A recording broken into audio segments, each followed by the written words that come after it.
Hey guys, it's Alex coming at you once again on an unseasonably warm day here in Southern California. Just figured I'd hop on. I saw Alan Stag Traveler has done some extra credit here and given us another 10 questions. This time it's a non-vinyl 2021 tag. I think I'm going to be able to do at least 9 of these, so I figured I'd hop on real quick and do that. So first one is a CD with unusual packaging. This is a Frank Wright quartet. It's blues for Albert Eiler. So I guess 1971 date, or sorry, 1974 date with Frank Wright on sax, James Blood Ulmer on electric guitar, Rashid Ali on drums, and Benny Wilson on bass. Really great stuff. So it's got sort of 3 dedications. So there's the CD. Take the CD off,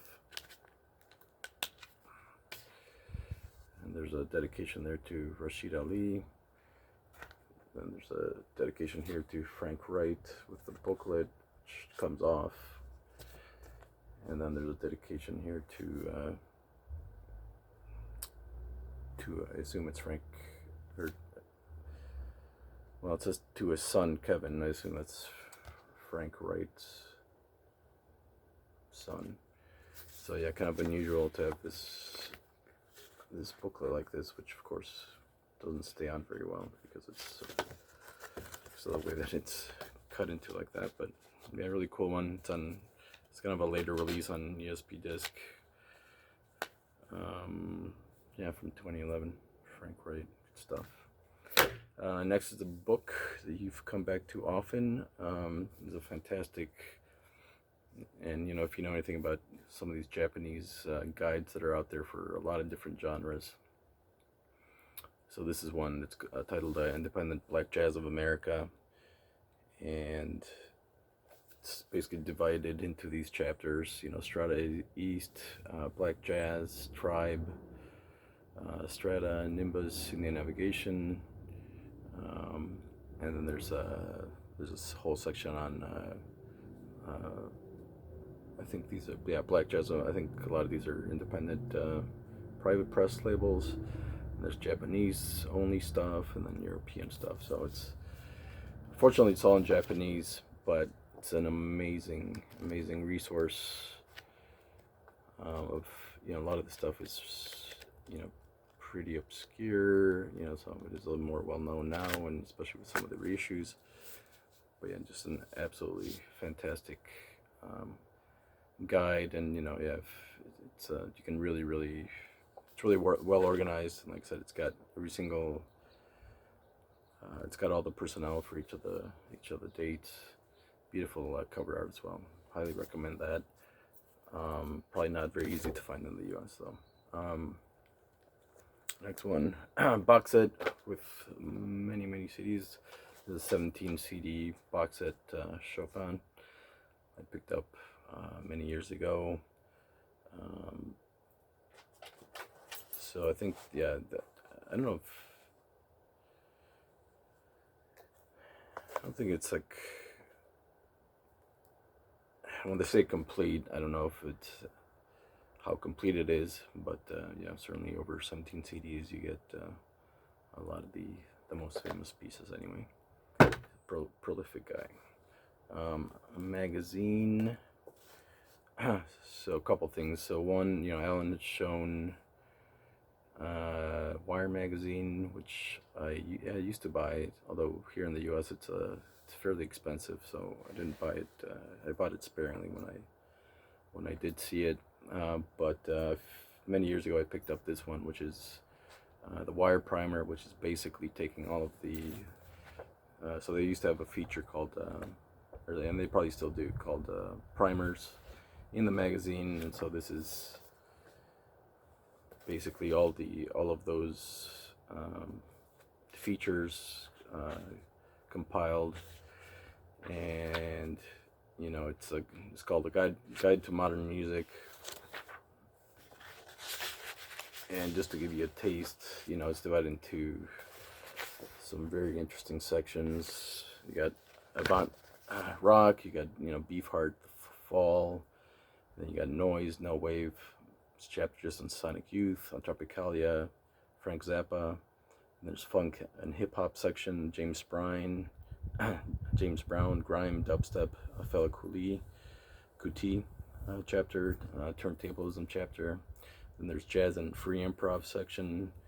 AMM, Derek Bailey, Ornette Coleman. There's a chapter on fire music, which is sort of like basically like spiritual jazz. And then a whole chapter on Sun Ra. Each of the chapters basically has like recommended recordings of each of the artists or of the topics. So yeah, really nice, and I think it's pretty cheap. So that's one, and then magazine. So this one that came out. So this is the first issue that came out, yeah, almost a year ago.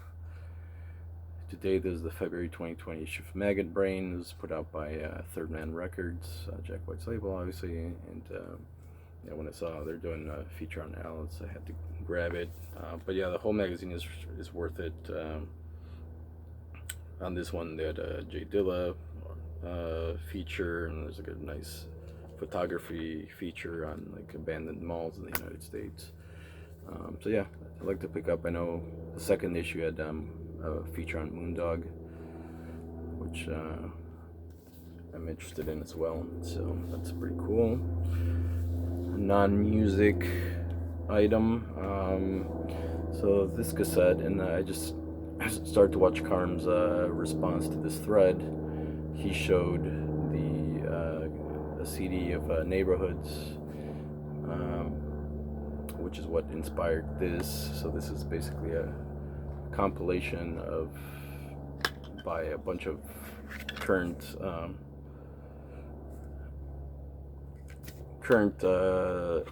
artists,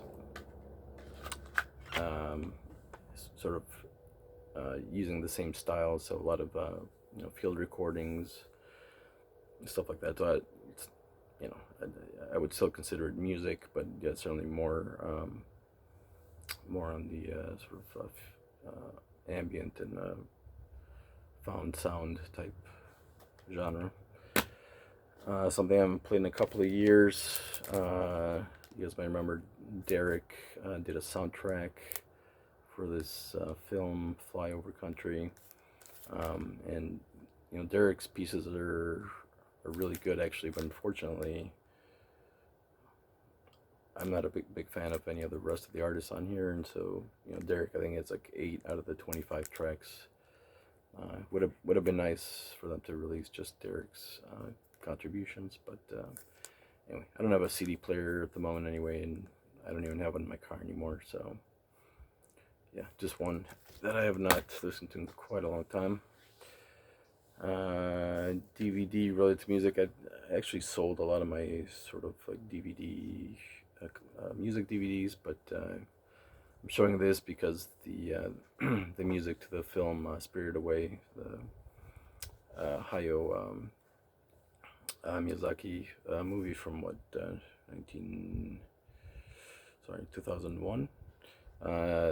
It just got released on vinyl. I think it's already for sale in Japan, and I think it's gonna has some U.S. distribution as well. Fantastic score. By Joe Hisaishi. So yeah, really look forward to. I already pre-ordered it. Hopefully, I'll get it in a couple of weeks. Artwork looks fantastic on the record as well. So yeah, if you're interested in the music and you don't have the CD, definitely check that out. Should be available.